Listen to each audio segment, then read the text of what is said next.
তুই রাগ মায়ের সাথে করিস? তুই কে রে? তুই কি রে? তুই কত নরম ছিলি তুই জানিস? তোর পায়খানার প্রেশার আসছে তুই বলতে পারিস নাই, এটা কখন বের হয়ে গেছে সেটাও তুই বলতে পারিস নাই। তুই এটা হাতে নিছিস আর তুই পায়খানা খাচ্ছিস।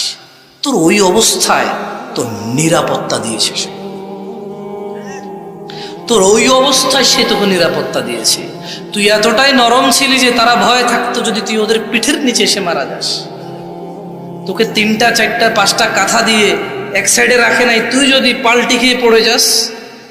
নিজেরা স্বামী স্ত্রী একটু কম জায়গায় শুয়েছে, কখনো কখনো মেঝেতে বিছনা করে তোর বাপে শুয়েছে, তোর মা তোকে নিয়ে খাটে শুয়েছে, তুই যাতে না পড়ে যাস। তুই রাগ করিস? তুই কে রে? তোর ছোটবেলাকে তুই বাদ দে রে, তুই তোর ওই ছোটবেলাটাকে বাদ দে যখন তোর মা তোকে এভাবে ধরছে তোর ভালোর জন্য। তুই খাস না এইভাবে 5 রকমের ডাল দিয়ে 3 রকমের সবজি দিয়ে তুই খাস না, তোকে এইভাবে জোর করে খাওয়াইছে, তুই খাবো না বলতে পারিস না।